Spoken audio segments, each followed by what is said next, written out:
The medium of gaming, much like any other, has equal parts games that are great and others not so great. That being said, there have been many games over the years that have garnered huge hype and expectations, but failed to deliver on what was promised. To that effect, here are 15 of the most disappointing games from the last 15 years. LAIR, 2007. The PlayStation 3's 6-axis controller might not have been the most ergonomic when compared to its competitor, the Xbox 360 controller, but it was certainly ambitious, supporting a fully featured motion control setup. Factor 5's Dragon Warfare game LAIR was made to utilize the motion control functionality, and a big budget and marketing coalesced to form huge hype and, of course, expectations for the game. After a year-long delay, LAIR would finally release in 2007 to middling critical reception. Reviews at the time criticized the game's motion controls as being cumbersome and unintuitive among a number of things, and the game quickly became one of the biggest disappointments of the year. Alone in the Dark, 2008. Atari's fifth installment in the Alone in the Dark franchise, simply titled Alone in the Dark, released to mostly unfavorable critical reception in 2008. The game lacked polish, which was evident in every aspect of the product: its story, its gameplay, puzzles, etc. Following the negative reviews, Atari threatened to sue many gaming publications for putting their reviews based on pre-release builds of the game, which reportedly Atari had provided in the first place. A bunch of controversies surrounding a mediocre entry in the promising franchise is what made Alone in the Dark one of the biggest disappointments of 2008. BIONIC Commando 2009. The 2009 release BIONIC Commando failed to meet fan expectations.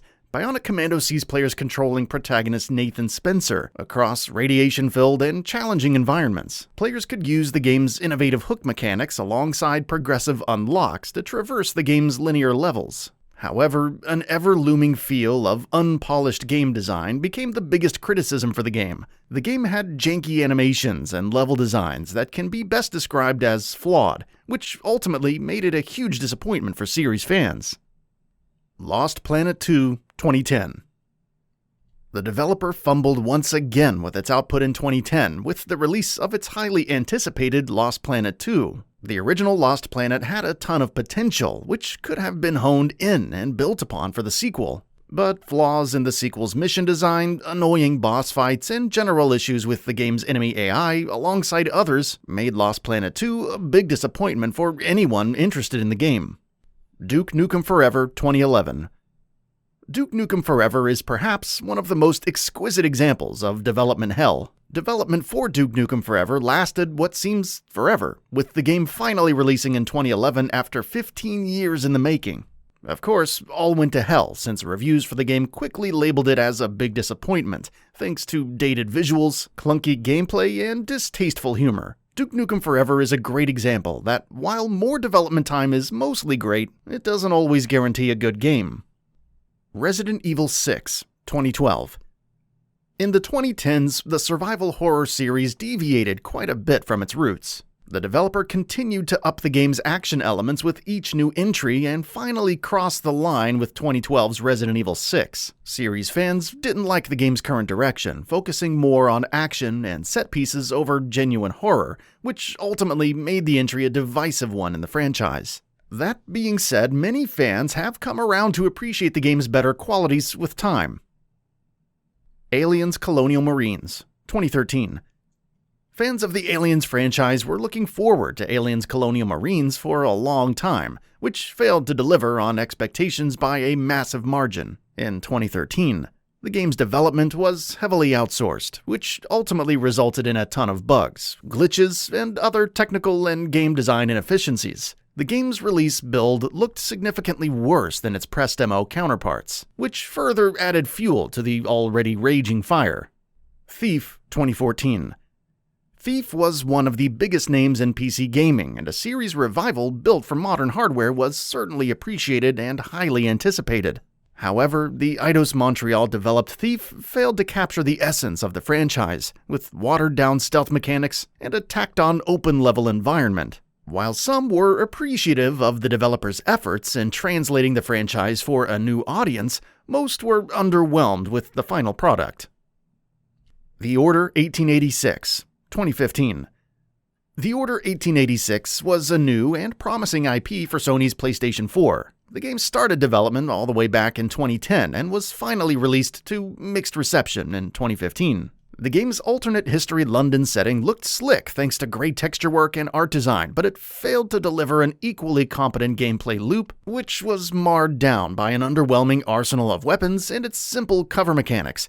Topping that off with the game's pretty short length, The Order 1886 was perhaps the biggest disappointment of 2015. MAFIA 3, 2016. 2016's MAFIA 3 was a highly anticipated release. However, developer Hangar 13 failed to deliver on the hype with the final release, which had middling critical and, by extension, commercial reception. The game had many flaws with its massive design, along with lackluster AI and other underdeveloped mechanics. The story did manage to win some hearts over, but looking at the whole picture, MAFIA 3 was one of the weakest games of 2016. Mass Effect Andromeda, 2017.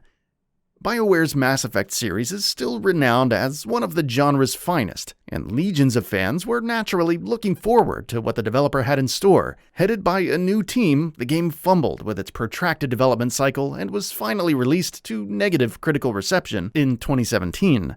The game was filled with a number of bugs, glitches, and other technical inefficiencies alongside poor mission variety. While the game's surface-level problems have been addressed since the post-launch patches, it still feels lackluster when compared to the original trilogy, which is part of the reason why it's such a huge disappointment. Fallout 76, 2018.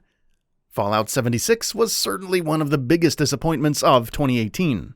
All hype and excitement were gone to waste when Fallout 76 was released to negative reviews. Alongside a healthy assortment of technical issues, Fallout 76 was marred down by a number of design problems, including a barren wasteland with no NPCs and a staggeringly low amount of content. Bethesda's shot at converting its single-player franchise into a live service one was dubbed as a failure by many, but post-launch expansions have changed the game's fates around for the better. CRACKDOWN 3, 2019. Originally announced in 2014, CRACKDOWN 3's protracted development cycle finally came to an end in 2019. It was released to mostly average reviews, as the game's heavily showcased closed beta destruction mechanics were underdeveloped, alongside some other flaws with the game's design. CRACKDOWN 3 has some enjoyable aspects, but it is certainly a disappointment since it failed to build on the fun mechanics of its predecessors in any meaningful way. Marvel's Avengers, 2020. Marvel's Avengers is one of the most lucrative properties in all of entertainment, and a game that lets you play as the famous band of heroes should be fun, right?